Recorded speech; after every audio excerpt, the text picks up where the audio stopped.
The issues between North and South Korea. Now, unless you've been hiding under a rock for the past 70 years, you probably know the situation between these two countries. However, the issue I'm going to be talking about today isn't about nuclear arms, the humanitarian crisis, the famine, or communism under the North Korean regime. Today, I'm going to be talking about the economic relationship between these two countries. Despite the political conflict between North and South Korea, these two countries have done multiple economic endeavors in the past. The Kaesong Industrial Complex and the Sunshine Policy were some of the defining factors in closing the gap between these two countries, though they ultimately failed to succeed in the long run due to several outside political factors. But more on that in a bit. First, some background knowledge. To keep it short, South Korea's economy boomed while the North's crashed. Both countries received heavy support from their respective allies, but after the fall of the Soviet Union, North Korea went into a famine that killed millions. To keep their heads above water, the North started doing some shady activity, from illicit aid, weapon sales, to even drug dealing.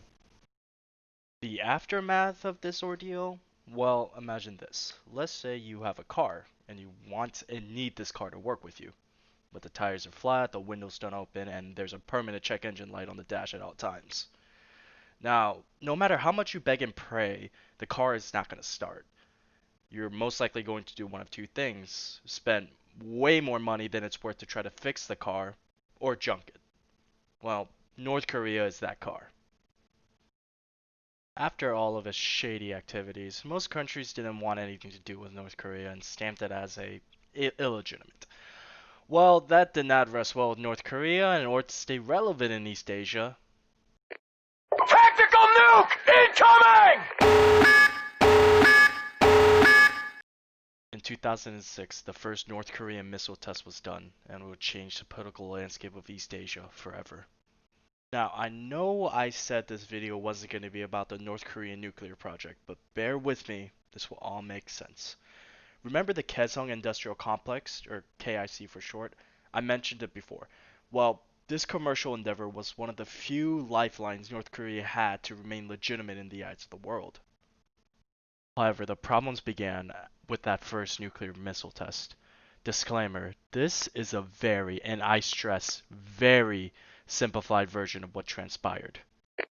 Tactical nuke incoming! Oh my. Hey America, we feel very uncomfortable having North Korea around with nukes. Would you mind taking care of this? Yeah, sure, we don't like that fact either. We'll send some support your way. Thanks.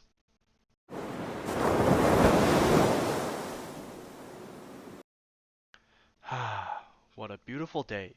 Wait, what is this? Oh no, you don't. Tactical nuke incoming! Wait, oh no, you don't. Wait a minute, and repeat. Eventually, the US and the UN had to put sanctions on North Korea to limit what they could do in international trade.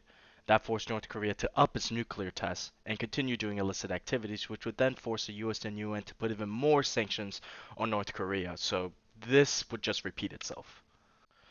Even though the KIC was not open to US or UN sanctions, the rest of the world did not find it favorable that South Korea was possibly aiding and advancing the North Korean nuclear project through the KIC.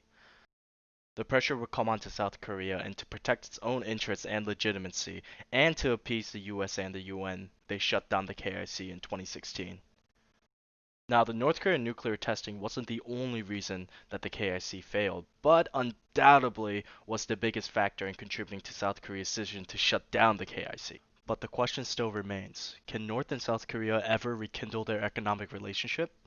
Well, many contingencies would have to be made. It's not as simple as creating another complex to start manufacturing. In my personal opinion, the chances of North and South Korea creating a successful commercial/economic venture are pretty low.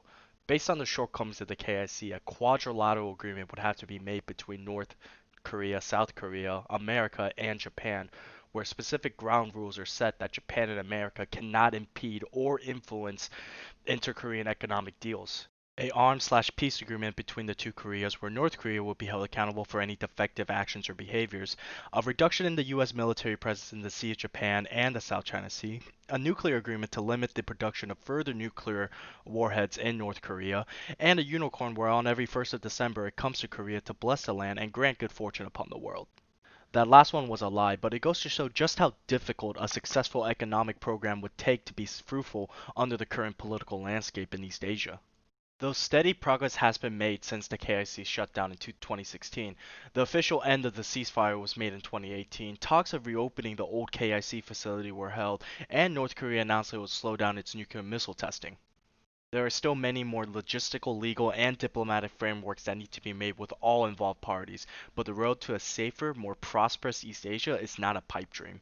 Having South Korea's manufacturing and engineering power with North Korea's natural resources and labor could be an economic force to be reckoned with on the world stage. But until the framework is set up, all we can do is keep working and keep hoping that that day will come. Thank you for watching. Again, guys, I'd like to thank you guys for watching. This was just a little project I did for school. It doesn't count for anything. I just did it because I hate writing papers and I'd rather express what I want to talk about in video form. I think it's a lot more fun that way.